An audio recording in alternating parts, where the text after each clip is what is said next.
Hello and welcome to the Blessings in the Streets podcast. I am your host, Joseph B. Roberts, and in studio with me today is a phenomenal brother that I've actually had the pleasure of knowing for well over a decade. His family and my family, we're just like family. I mean, that's just how tight it's Mm. been. He is a father, he is a husband, he is the owner of Second to None Basketball. This brother, most importantly, is a man of God, and he's taken time out of his very busy schedule to hang out with us for a little while to share a little bit of his journey, a little bit of his story, with the hopes of encouraging and inspiring and uplifting. And so it is a privilege and honor to have him with us today as we deal with our challenges and facing the adversities of life, and him being willing to be transparent and open in that regard. So, ladies and gentlemen, without any further ado, I introduce to you Mr. Fred Leonard. Fred, thank you so much for being on the show. And thank you for having me. Pleasure to be Absolutely. here. Absolutely, absolutely. So before we jump into our segments, I do want to give you an opportunity to share a little bit of something about yourself, who you are, where you're from, what you do, kind of give our audience a taste of who is Fred Leonard. Oh man, there's a lot of Fred Leonard's wrapped up in one. I'm from uh, I'm from St. Louis, Missouri, and born and raised, and I moved here in January 2001. When I finished school, I finished in architecture, architecture technology, and so I was probably for going on 25 years now. Um, and let's see. So that's um, I coach sports. I have Joe come over and move rocks. So we have a lens that Joe don't know about yet, but but it's a lot of to me, man. I just navigate and be where I can when I can. Absolutely, absolutely. That's good stuff. And to my listeners, as he said, again, I gave you a few snippets of what he does, but this brother is like multifaceted in multiple jobs that he's got going on. Engineer by day, coach by night, music man. I mean, he's doing it all. He's doing it Music all, man. producer. Yeah, he's a man of many talents, and he's Jesus, good in jazz all of artist. them. So Appreciate it, man. this is gonna be good stuff. You guys are gonna be in for a treat today as he shares with us. So it's gonna be definitely worth your time. So with that said, man, we're gonna jump right on into this. So as with Let's everybody that comes on the get it. show, when we talk about our journeys, when we talk about our stories, one of the things that I like to do is take a few moments to actually go back to where it all starts, because I really believe that a lot of things that happen early on in life are direct connection to ultimately where we find ourselves walking in our purpose. And while it doesn't necessarily make sense why some of the things we go through is happens the way that they do, even if they're unfortunately, even if there's some unpleasant moments, you learn later on in life as those experiences begin to add up. And of course, you being a man of faith, understanding this, you're walking with God, and understanding why he allows certain things to take place. It begins to, the light bulbs begin to come on. Everything begins to make sense. So if you would take us back to your childhood days and share with us what was it like for you Mhm. growing up, fond memories that you have about growing up, as well as if there's any particular challenges that come to mind, you can share those as well. Just kind of give us the foundational basis of where your story begins. Man, great questions. So me growing up, I remember, man, I always wanted to have fun. Sports involved. I wanted to, if it was playing volleyball, if it was running track, soccer, basketball, like I was just all for it. I could do to get outside the house. Um, I mean, I was just all for it. I wanted to be outside all day, every day, man, just playing and having fun, and just meeting new people, man, meeting new friends, things like that. And then so for me, it was crazy because I'm a product of a second marriage. So with between my mom and my dad, so they divorced when I was really young. So I think for me, my mom when she married my stepdad, we didn't have as close of a bond, and so looking for like that bond, those boys and stuff like that. And I think that's why I gravitated towards uh, because you can get around your friends and talking trash to each other, walking to the candy store. I remember, to the penny candy store at my grandma's house. Man, just wherever I can find people that were cool. Like I wanted to hang around and just do stuff, just be involved in doing stuff. And so that was my early childhood. I think one thing for me, older and I started to mature, I noticed like there were some gaps kind of missing in my life. See, like with my friends who had like the dads, in the home. I just saw how life was different, for them, and I just started searching stuff, man. And probably at I think 12. No, I was in sixth grade, and my stepdad bought a spinet organ for my mom, and she was gonna play, and her aspirations was I'm gonna be the organist for the church, and she organ, man, and I think she played maybe that thing maybe two times her whole life, and um, never touched it again. It's crazy because me being a kid that always do something, I started getting up there and started, and then next thing I was like, oh, man, that sounds pretty good. And I started putting two together and three fingers, and I was using the foot pedals. And before I knew it, the church choir, the youth choir, and the songs would stick in my head at home, and trying to figure them out and play them. And probably 2 years later, I was playing songs. So Mm, music really cultivated my life, early on, and I actually music was a catalyst for me getting into school. Ended up getting a jazz piano scholarship to Lincoln University, and that kind of started for me with what I wanted to do in life. that's pretty good, man. I love that story. And again, of course, appreciate your transparency and sharing. How it felt to you. Again, being, initially having your dad in the home, and then ultimately things transpiring to where now you have a stepfather, but not having that Mhm. close relationship. And I know that there may be some who might tune in and they might think to themselves, "Well, I didn't have a dad at all. At least you had somebody." But Mhm. that I don't know if that's necessarily a great comparison, if you will, because if you had somebody physically in the home, but then, like you said, you weren't able to connect and have that bond like you wanted to, it can make you feel a bit isolated, Mhm. if you will. And so, I know a lot of us, Mhm. that grew up that way, or again grew up without our dads. That's a big deal, and that's why it's so important that even when Yep. mom and dad don't work out, even if the two of them can't work out, Mhm. to not distance themselves from their biological children, that it's important for them to be actively present in their lives. And it's obvious that that's played a big role for you, because of course, me having a chance to see you firsthand and dealing with the boys in basketball, and just your sons in general, Mhm. you're very committed to wanting to create that bond. It's almost like as if in your own way you wanted to make sure that they didn't have to worry about whether or not that presence was there, that closeness was there. And Yeah. again, you're not just extending it to your own biological children. It's like almost to a certain degree you've almost like adopted the other boys that are on the teams that you have, coached or brought into the fold of things. So giving, and many of those boys don't necessarily have their dads in the home as well, so A it lot kind of of them gives you don't. an opportunity to pour back. So that's a wonderful thing. And then of course, it's just amazing how God worked that thing out with the music, something that you didn't even see coming, a Yep. gift to your mom, but it was through your mom funneled to you, and then here you go, just kind of playing on the keys, and growing a love for it. Yeah. And like you said, it blossomed into, years later, into a scholarship to get you into school.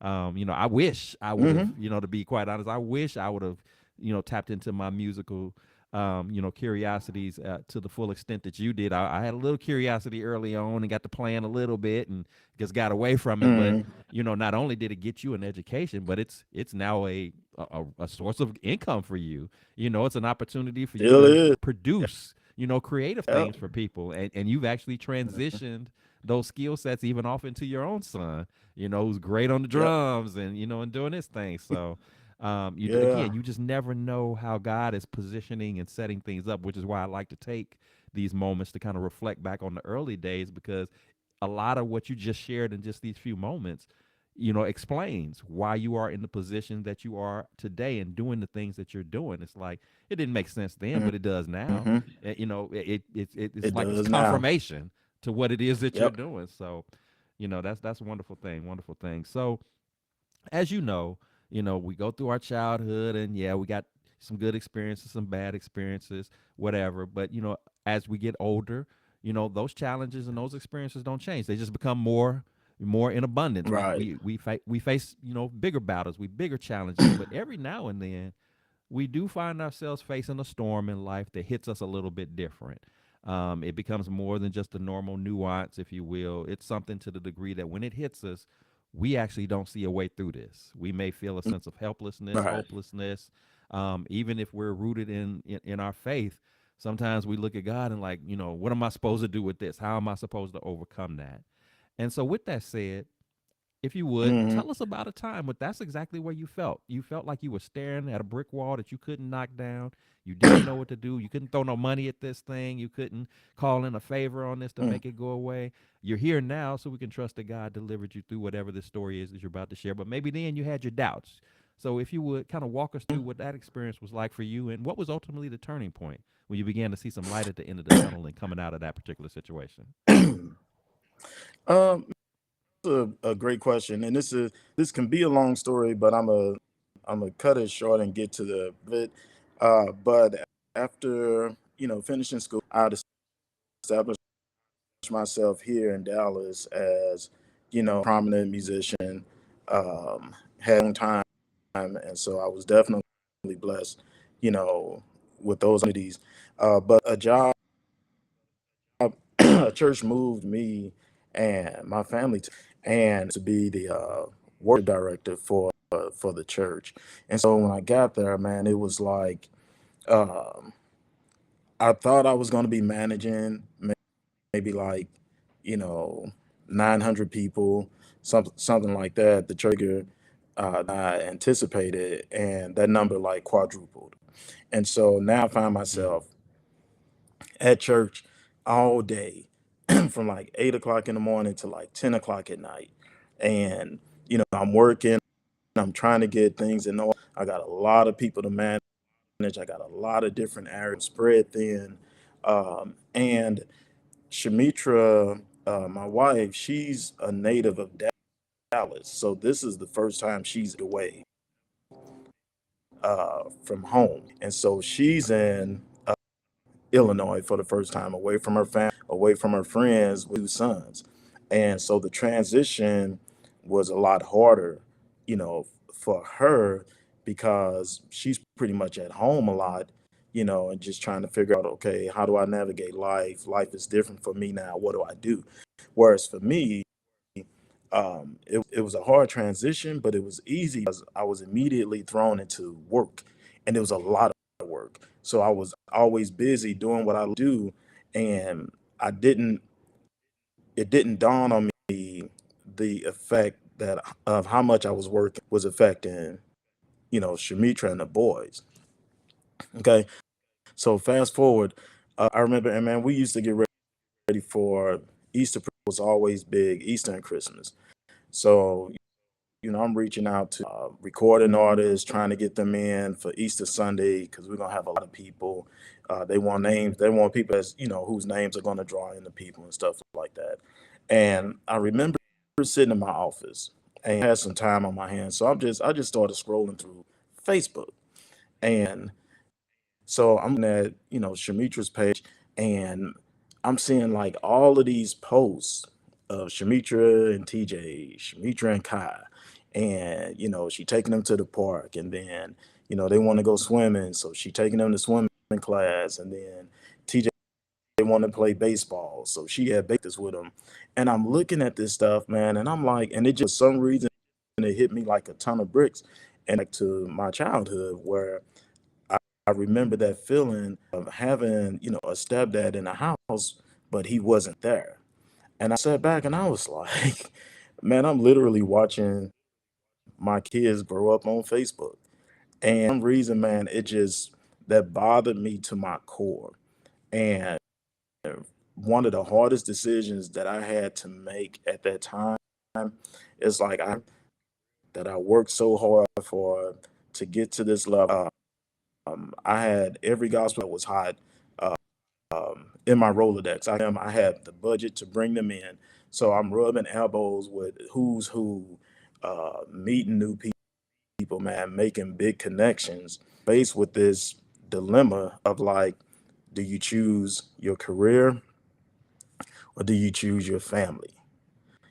Mm. And they the both wouldn't have been synonymous the way the situation. And Mhm. I think probably one of the hardest decisions that I had to make was to walk away from that job, uh, from that career, move back to Dallas with nothing. And the only thing that I could do was just trust that God was going to open doors. And it got rough, like it got dark. And my main reason for leaving was because, man, I saw how unhappy, my wife was. And that just hurt me to my core because at the end of the day, our responsibility is to protect. You protect your family, so you want to protect everything, feelings, Mhm. all of that. And when I saw how over she was and she didn't have help and it looked like she was a single parent, and I was Mm. like, yeah, that's not that's not the destination for my family, not the family that God gave me. And so, man, I made that decision. It was probably one of the hardest decisions that I had to make because, and I was asked several times, man, like you got everything, like why you leaving and what are you going to? And the answer was, I don't know what I'm going because I don't want my family to grow up without me. They're my responsibility, and I believe that God is going to work it out. And man, move back. And when I tell you, it was rough. It was so rough, but I couldn't see the breadcrumbs that God was placing for me and just ordering my steps through the way, even though it seems so. And I'll tell you, man, like for me, we've been blessed, financially, even with me being, growing up.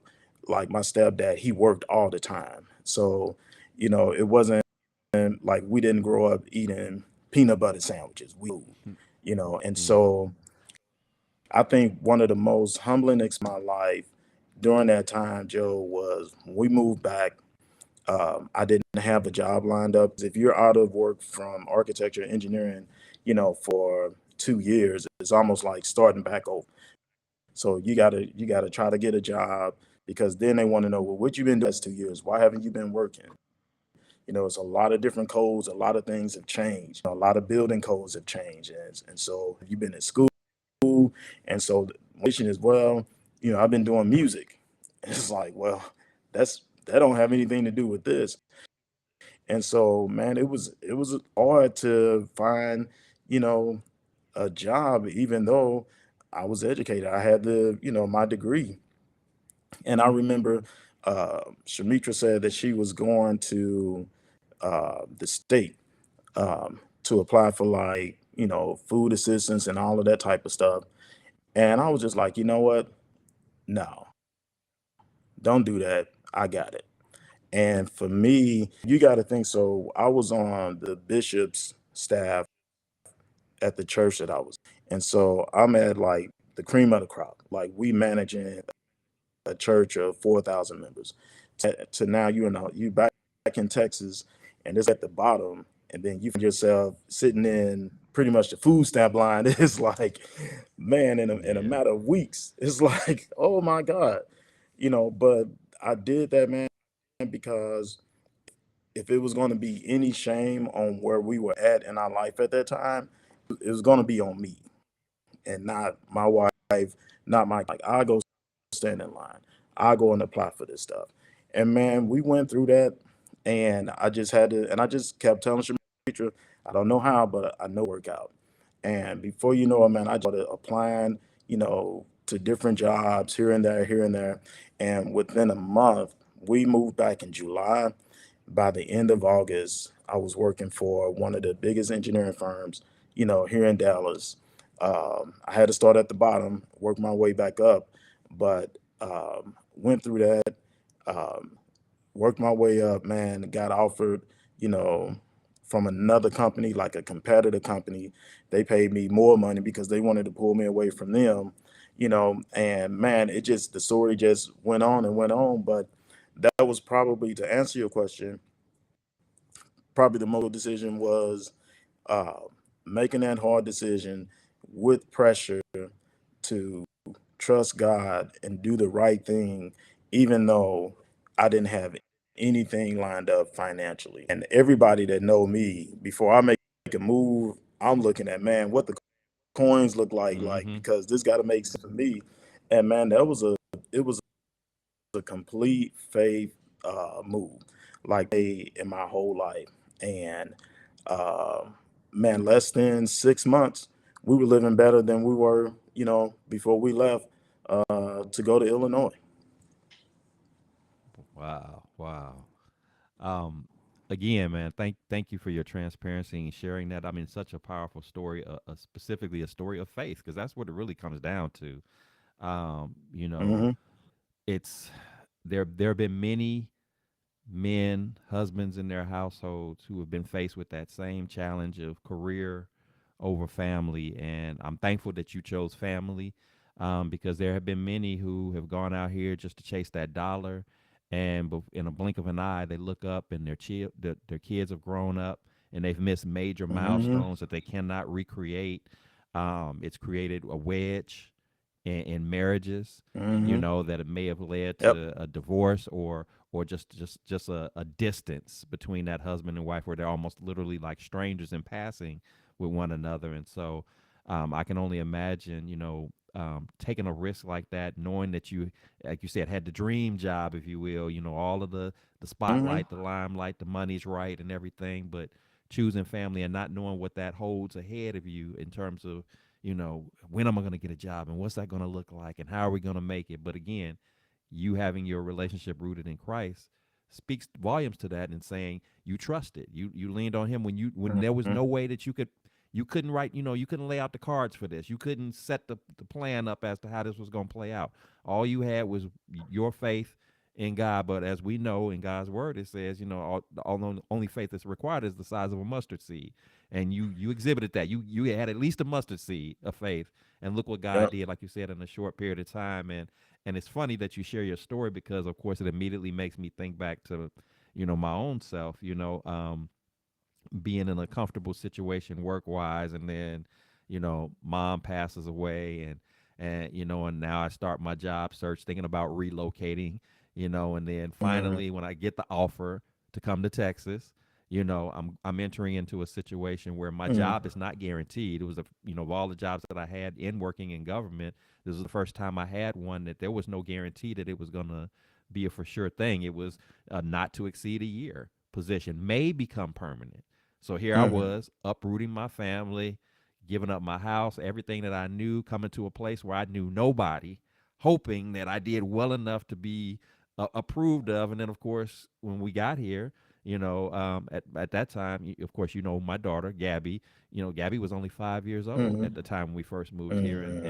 and and of course, my wife, Icy, she decided to, that it was probably best to stay at home, just to help her get acclimated to this new scene, because it was just Right. all so new. So now we're talking about not only moving to a whole new place, but we're going about going down to one income, something we had never done before. Like Hmm. how we gonna do this? But again, it required that faith of a mustard Yep. seed, and as you shared, you know, we didn't miss no meals.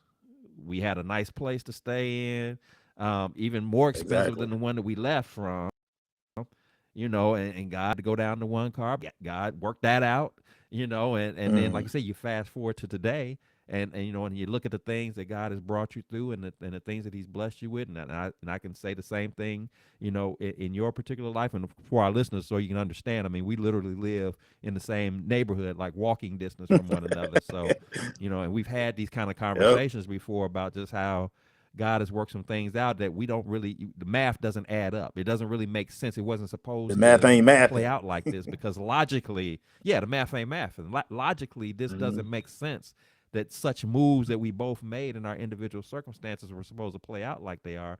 But yet, here we are.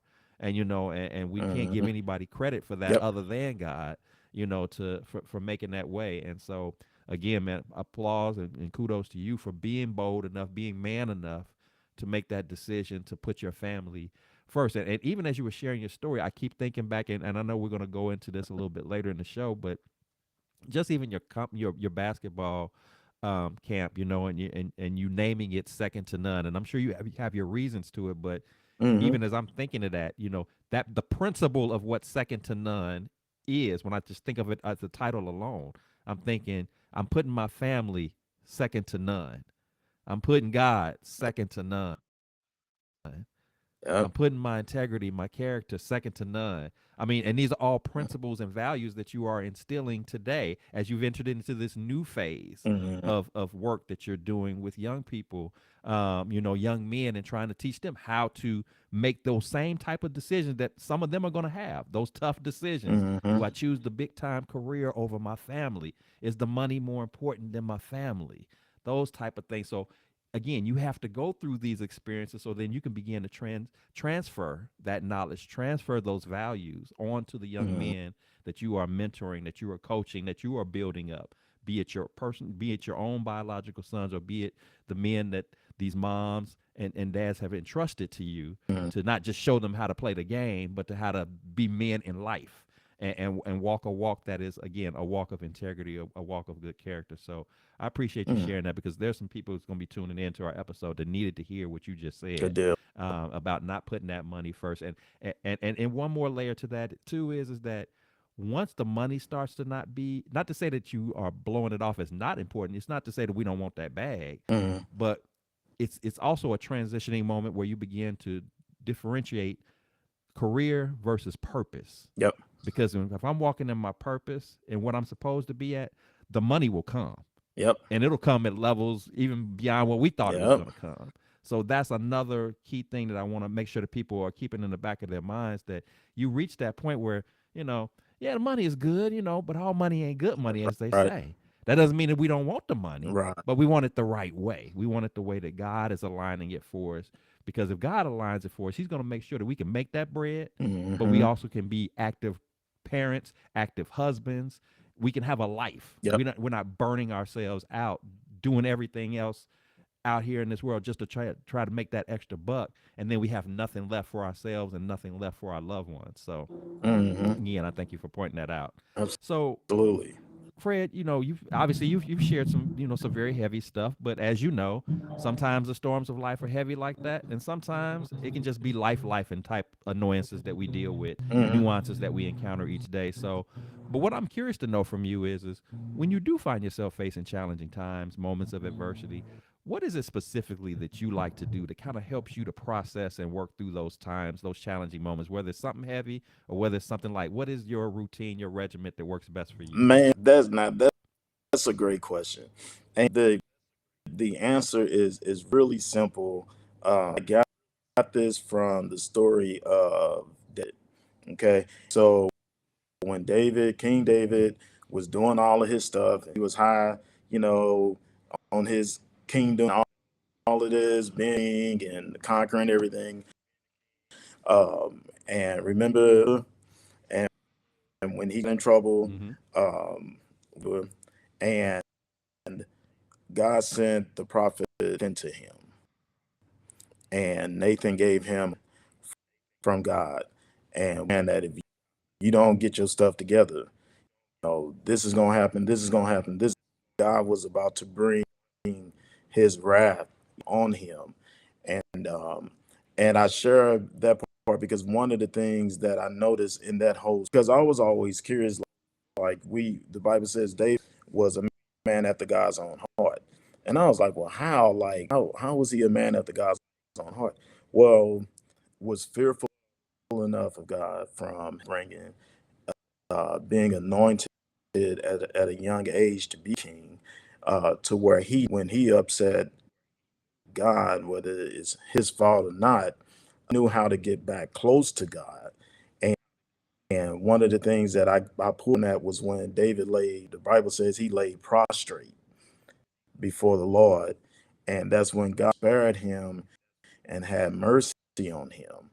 And that's one of the things that I take whenever if I'm in a situation seems unmanageable and seems bigger than me, whether it's by my own doings or it's by somebody else doings. Because one of the things we don't look at is a lot of times, man, things come our way because of stuff that we do ourselves. It's not Mm-hmm. always something that somebody else do to us. It's decisions that we make, and we know God is in our ear like, I wouldn't do that.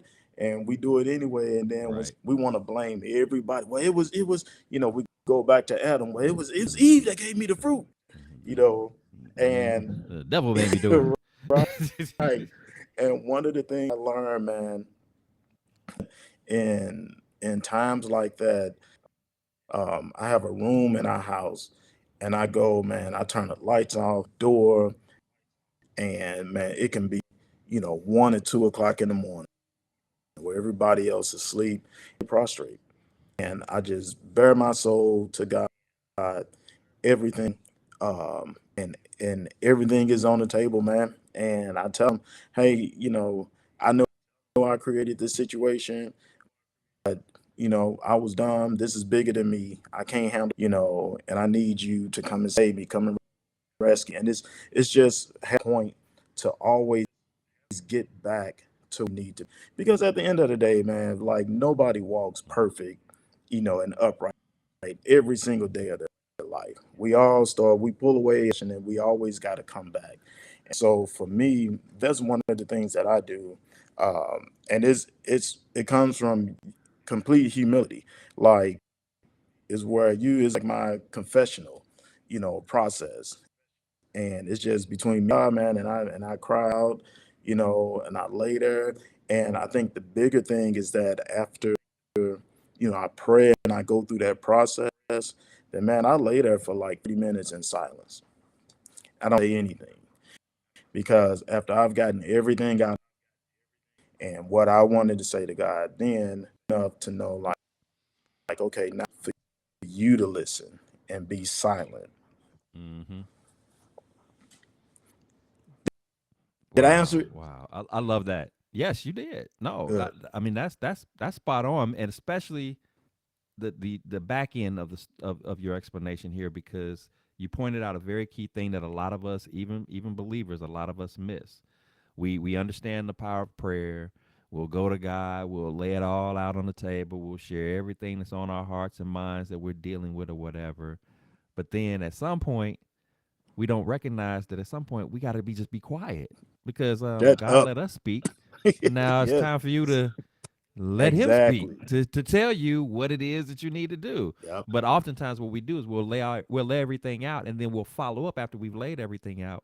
We'll start telling God, okay, so this is how you need to fix it.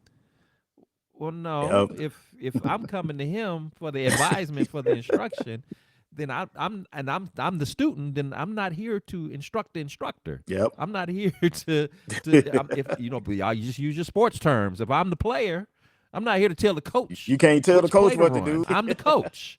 I'm Yep. gonna run on how to win this game, on how to Yep. how to get it back into the game or whatever situation that we're in, how to overcome this deficit that we're facing. I don't need you to explain it Hmm. and then tell me how to answer you. So I'm glad that you pointed out the fact that the insignificance, the importance of just let me be quiet, let me sit still and hear from God, Yep. and just even on the front end of what you said, people understanding that hey, when you go to God and you're letting go of that burden, that whatever that frustration is, it's okay to do just that. Let it go, let it all out. Because when you hold it Hmm. in inside of you, it's the equivalent of holding poison inside of you. It's equivalent of you, Yep. festering and marinating in all of that, which is not going to do any Hmm. good for you. And you're not going to be able to hear from God if you haven't had a chance to release. So it's so Yep. important to release and get it out. If you got to yell it out, cry it out, whatever that is, get Hmm. it out, but then be willing to sit back and just listen and just be Yep. in his presence, just be silent and hear what he has to say to you. And Yep. and understand that he's not going to necessarily always give you the answer right then. He might make you Hmm. wait hours, days, weeks, months, sometimes years, depending upon the situation. But you got to be still. You got to sit back and wait to hear from him. And if you feel like you need to check back in with Mm-hmm. him, it just to say, hey, Lord, I'm still waiting. I just let you know, Right. and he's gonna give you the signal. Okay, we'll keep on waiting. Yep. I got this in His perfect way, in His Mm-hmm. perfect will, and His perfect timing. And like as you stated, it's a thing that we have to mature into if that's something that you had not been used to doing. But it's definitely Right. something that for anybody that's tuning in that you this is not a space that you've been in before. You haven't worked things out like this. This is a great Mm-hmm. starting point for you. Don't feel Yep. like your prayer has to be this long, drawn out. You know, you know, only big time words usage. Quoting the scripture every other sentence, or you just And it's and just a and, raw, like just like we're having this conversation today, just a raw, open conversation between you and your and father. that's what I was. That's Mhm, what I was gonna say. That's what you don't do in it, you know. And mhm. we pick patterns from church, and it's like, Yes. man, we look at different people like the pastor or the deacons. It's like, well, man, Mhm, I know I know God answering this to the Lord like him, and pray like, and it's like, no, you coming to him the wrong way. And like I go to that story of David when Nathan came to him, he knew he was wrong. So mhm, now it ain't time for him to be, well, Nathan, no, man, look, you got to go and tell God, blah, blah, blah. It's like, bro, get your stuff together. And so at the end of the mhm, day, man, I think when you get to the point of brokenness to where you ain't got nothing else, then you can't do anything but just be your authentic self, talk to God, how to talk to him, and that's where the are really established. Because like, why would I go God and I'm in need, but I'm coming representing like a that I know. You understand? Like I'm coming to mhm. God, but I'm praying like Deacon Williams or somebody. Like that's foolishness. Deacon Williams can't help my Right. situation. Mm-mm. Not at all. Not at all.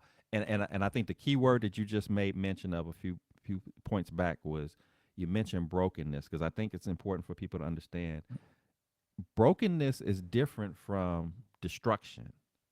See, Yes. for something to be destroyed means that there's no fixing it. Mm-hmm. Brokenness can be fixed, and God will Mm-hmm. break you. He will allow storms to come into your life to break you. But breaking you is not the same as Mm-hmm. destroying you. That means I had to break you down to build you back up. I got to break you down to Exactly. reconfigure some parts and pieces in you so that way when I rebuild you back up, you're stronger, you're better than what you were, the product that you were before that, the person that you were before that. I got to Mm-hmm. restructure, I got to again, reconfigure, refix. You're in engineering. You break the stuff down all the time and come up with plans and ways to reconstruct it Yep. in a way that it's going Got to to be put a some. stronger structure. You know, You got to put I some mean, strong. just think about there we go. And Yeah. again, just as I use that example of what you do as a career has a actual another layer to it as to how you're dealing with life. You know, of all Mm-hmm. the careers that you could have gotten, you're in engineering. You do a job that's about building, constructing, putting together, creating, and your Yeah. purpose. That's the same thing you do. They all align with one another. So even for those of you we talked about earlier about that transition from career to purpose, sometimes you can go through a career and it wasn't that that was a waste of your time. You know, like sometimes people will say, I wish I would have known sooner what my purpose was because I would have been doing that long ago. Well, the career might have just been your training ground to prepare you for you taking those skill sets to apply in your purpose to do it the way that God wanted you to do. But you needed a platform where you can make the mistakes in. You needed a platform where you Yep. could figure things out and bump your head a little bit and work out the kinks. So then when you got to stepping into that purpose, you were ready to go. You had your mind right. You knew what to do. You Yep. knew what not to do Yep. because you've been there and you've done that before. So just wanted to add that layer in there too. It all connects. You just have to take a moment Yes, to it like, does. okay, that's why I'm here. That's why this happened. This is why I met this person. That's why I had to Mhm. go through that situation. It was all for a reason. God does not just let storms come into your life. And I want to emphasize that too. The storm can't come to you if God doesn't give it permission to. Storms just can't just happen upon you without him giving the green light. But if he's given it the green That's light, right. it's never to destroy you. It may be to break you, but never to Yep. destroy you. And that breaking, just all that breaking does is redirects your focus back on him.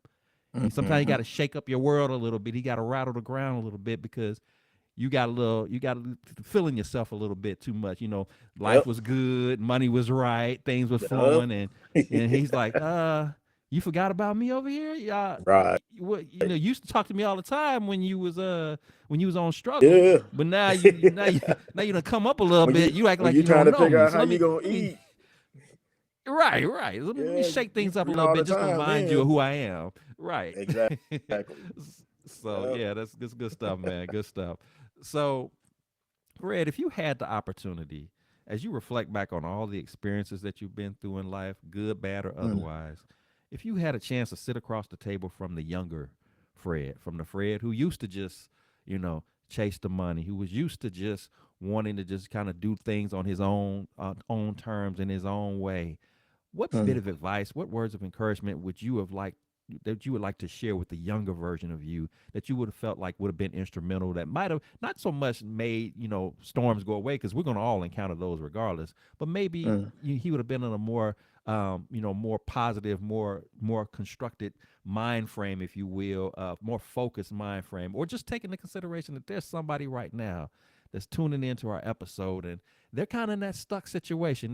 Maybe they're facing some of the mm, similar decisions as career over family, money over marriage, mm, mm, those type of battles, trying to make sure that they're striking that right balance between the two. What would mm. be your words of encouragement, your words of advice in those situations? That's a great question. So if I could across the table and give advice to the younger version of me, I think the best advice I could give, and I briefly, but the best advice I could give is master making decisions logically, not emotionally. Mm, And what I mean by that, me growing up, I did a close relationship with my stepdad. And so, but I had a close relationship with my mom. And so one of the traits that I knew my mom did, she made a lot of decisions, emotional first because she was a woman. Well, always the best way for a male to make decisions, especially changing decisions. And so if I look back at myself and I say, hey, man, take a beat, calm down, think this whole and look at the options that you have, then choose the best option. Because for and I talked to my about this. Um, Once we as men get emotional and we get angry, then it's almost like we're blinded by common sense.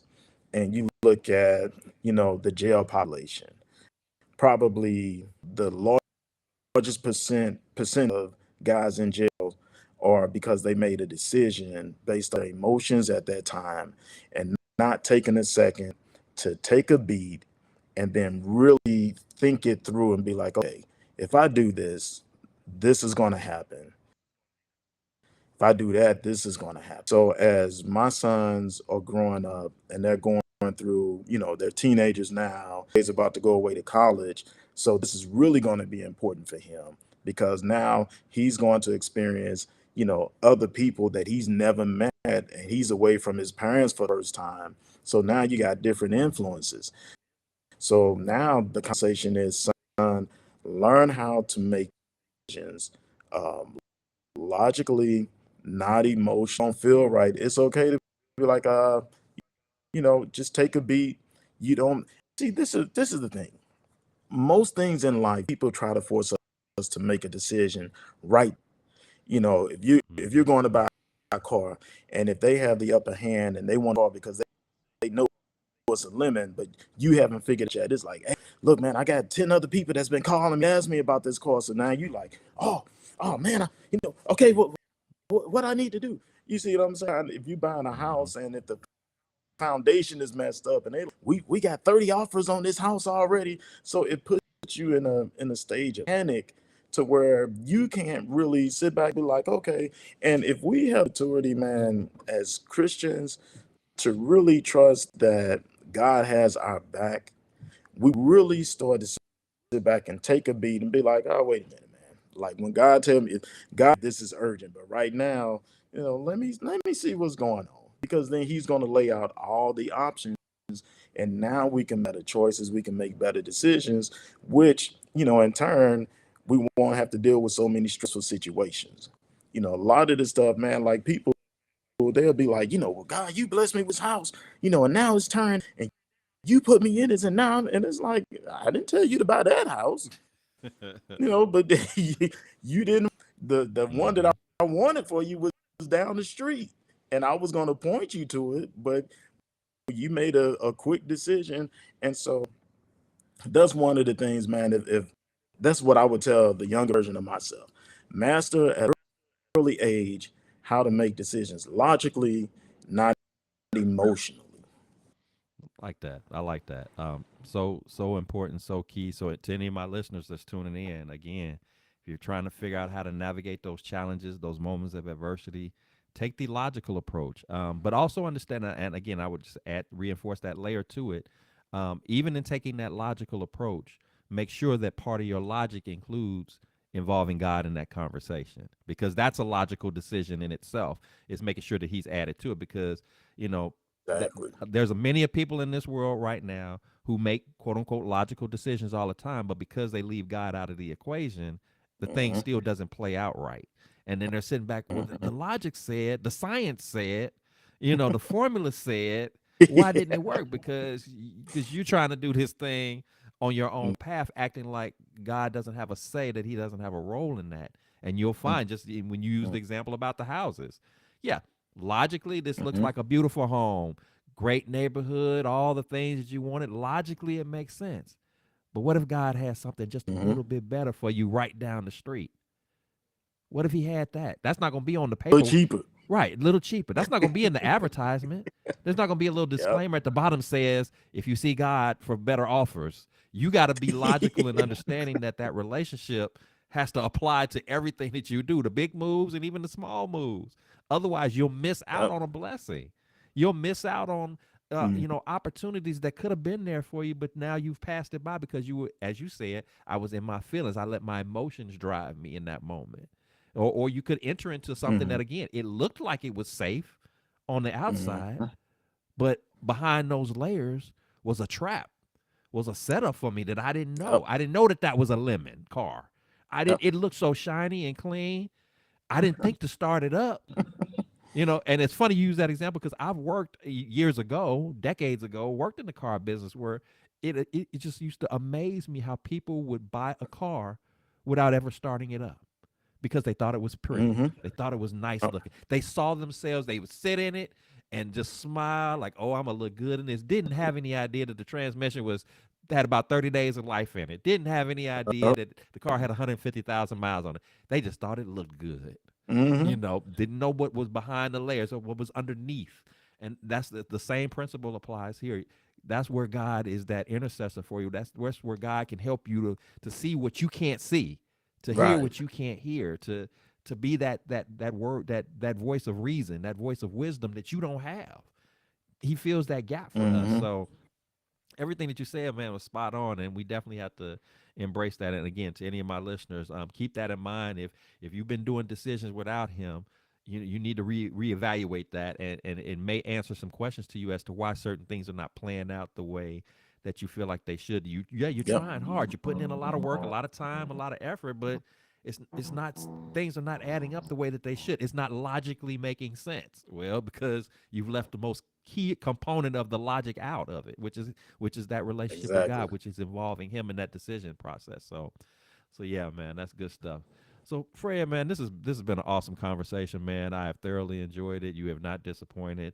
I knew this was going to be Hey, man. phenomenal, and you've been a blessing, man, to me and to my listeners, and I'm thankful and grateful for that. But as is customary here on the Blessings in the Streets podcast, before I let you go, I do want to take an opportunity, man, to celebrate you, to acknowledge you, to love on you, to put everything that you're doing out on the forefront, man. So if with that said, if you got anything going on now or coming up down the road professionally and or personally that you'd like to share that we could celebrate, that we could acknowledge, support, be a part of, Please share that with us. Let us know what's going on with you. What's in the works for Mr. Fred Hey, Leonard that we need to know about and be on top of? hey, hey, appreciate it, man. One of the things that we talked on that I have my own basketball program is second to none. We go by S2N or S2N Hoops, and that's our website is www.s2n hoops. The great thing about this is, as a part of that journey, moving back, um, I wanted it to my son, and so I started coaching them as we moved back.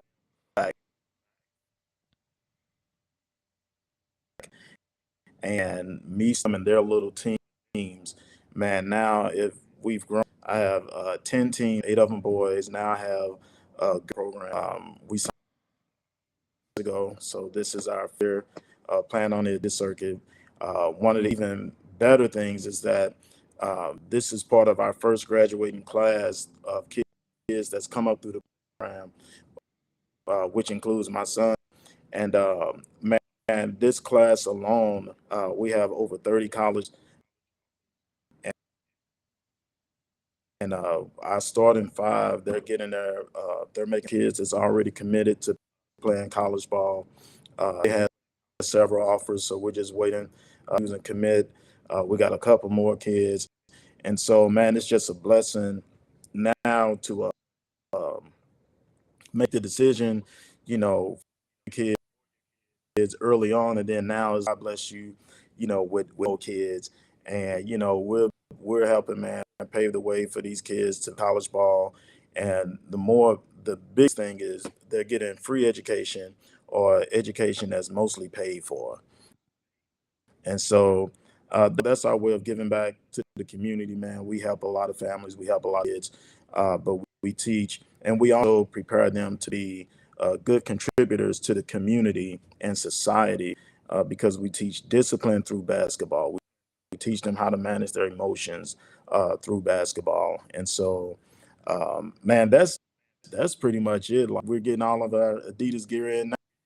You came over here, you're gonna walk into tennis shoe boxes all over the place because shoes are coming in, backpacks are coming in, socks are coming in, and so we're excited, man, about the opportunity.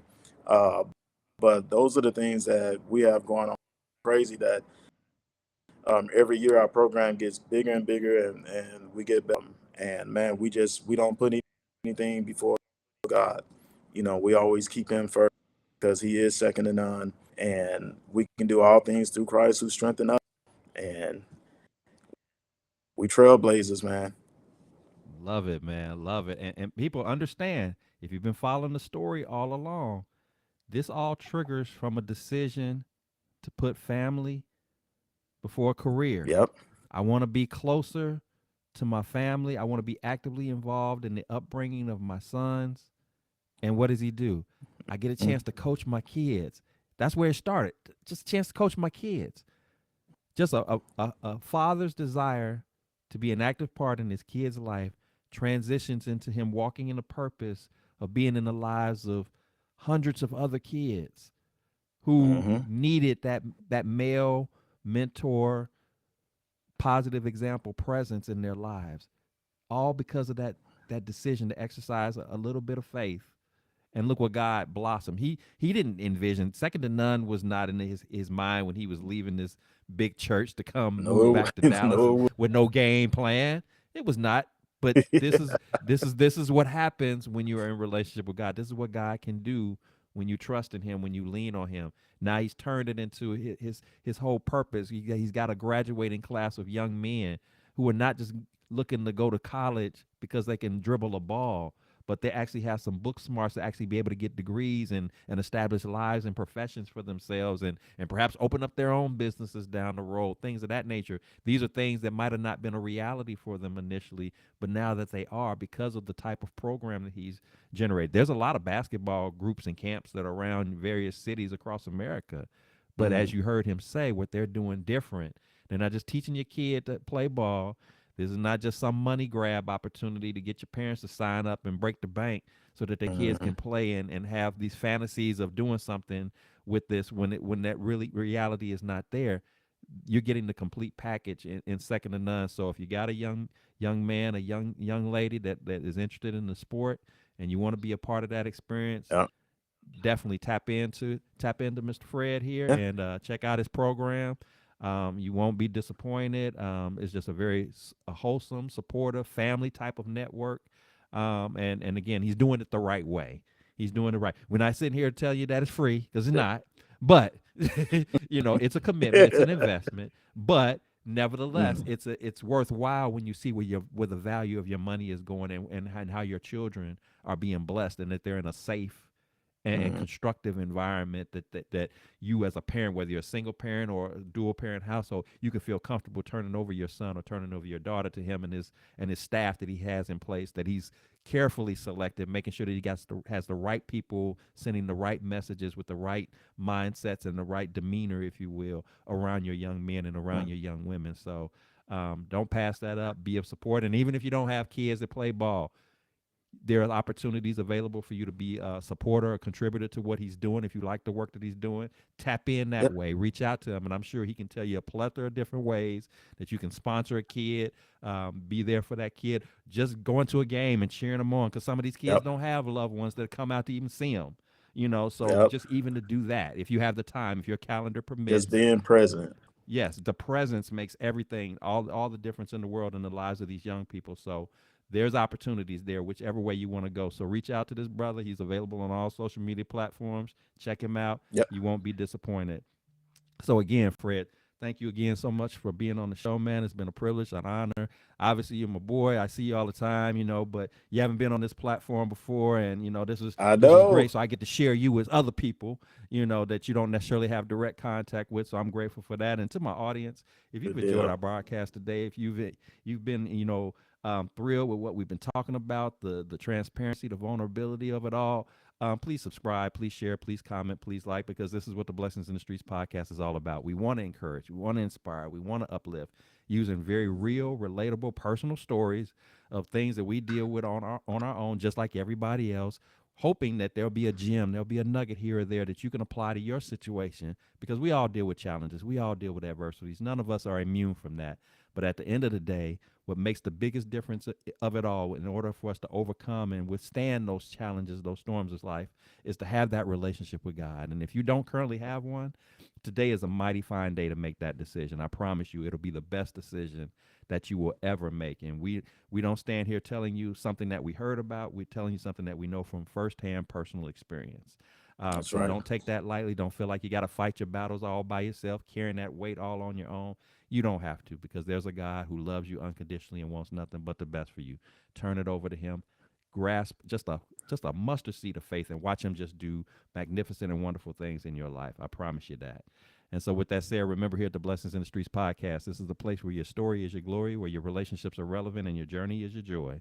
I am your host, Joseph B. Roberts, and I thank you so much again for tuning in. And until next time, you keep fighting that good fight, keep depending, keep trusting in God, letting him lead the way, letting him be your covering and protection, the ultimate wisdom, the ultimate authority, the ultimate way maker. He will not lead you astray. He wants nothing but the best for all of us. Trust in that, embrace it, hold on to it, and never let it go. So I'll check you out next time. And until then, have a great rest of your day.